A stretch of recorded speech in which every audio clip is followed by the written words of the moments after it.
Well, hey, happy Tuesday. I told you we'd come back today and we're going to pick up in this devotion, How to Be Blessed by the Bible. And I told you that we're going to touch on real briefly, we're in the very first principle, which is if you're going to be blessed by the Bible, you've got to learn to receive it. You've got to receive it. And I talked about when it says receive, the word implanted, it's talking about like a seed that's planted in a garden. And it's saying if you're going to get a seed, if you're going to have a garden and you're going to produce a harvest and get fruit from it, you're going to have to work and tend and prepare the soil of that ground. And you're going to have to plan and prepare the soil of your heart if you're going to receive a harvest spiritually in your life. Now, here's the four things real briefly, the four attitudes that are needed if you want the seed that's planted in your heart, whether it's through daily devotion, your own Bible reading, or you're sitting under a teacher or a preacher of the Word of God.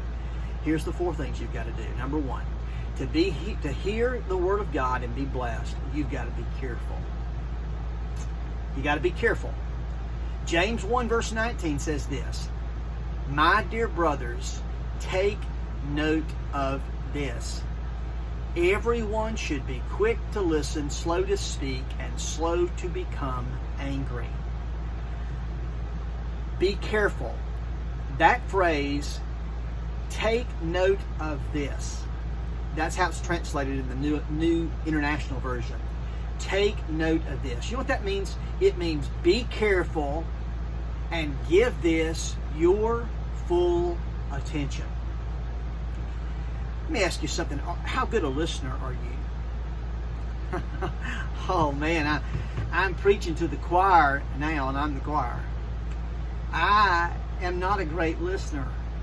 And people who know me and are close to me, they know that. That's why sometimes, like, I had a wonderful friend, she's still a wonderful friend, Kay Dodd, who's a comedian. She travels all over the place and does Christian comedy now.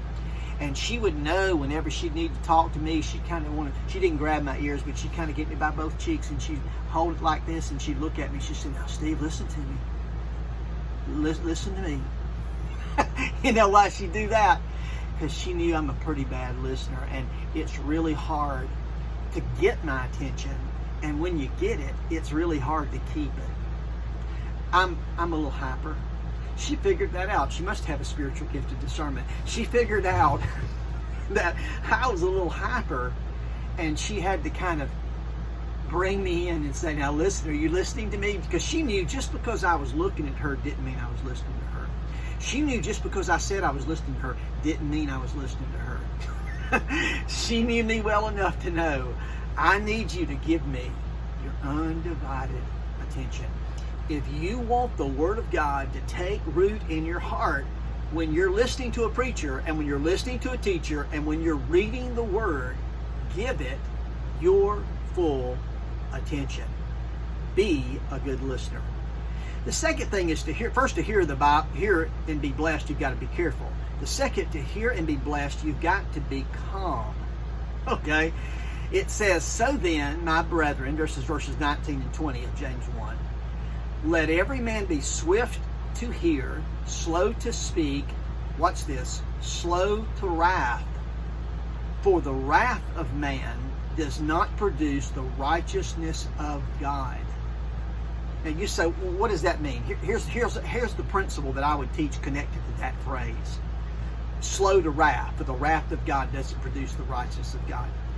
Never expect to get anything out of church or out of a Sunday school lesson or out of a sermon if you come into the church with a chip on your shoulder and you're basically daring people to knock it off.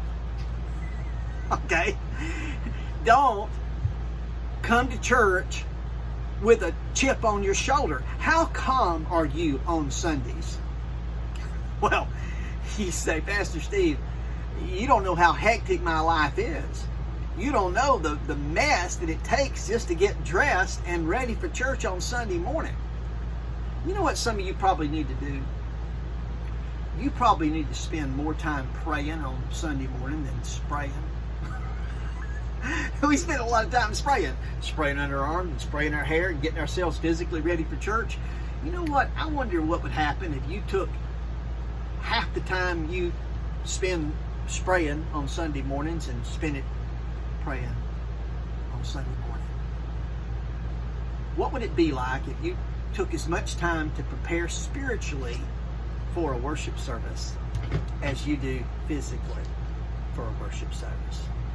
So the second thing is you have got to be calm. You cannot go into a worship service with a chip on your shoulder. You can't go into Bible study or Bible reading mad at somebody with a chip on your shoulder. Now, tomorrow we're going to see 2 more principles, and that's how you've got to be clean and you've got to be compliant. You've got to be willing to do what you're taught. Now, we'll pick those 2 things up on Wednesday, but we'll stop here today. Father, I know I'm preaching to the choir, and I am every Sunday. I rarely preach anything to anybody I don't expect in my own life or of my own self. And I rarely preach about struggles that people have that I haven't had on my own self. I don't exalt myself or put myself on a platform or a pedestal, because there's nowhere to go but down from there. And so I've learned that the hard way many times in my life.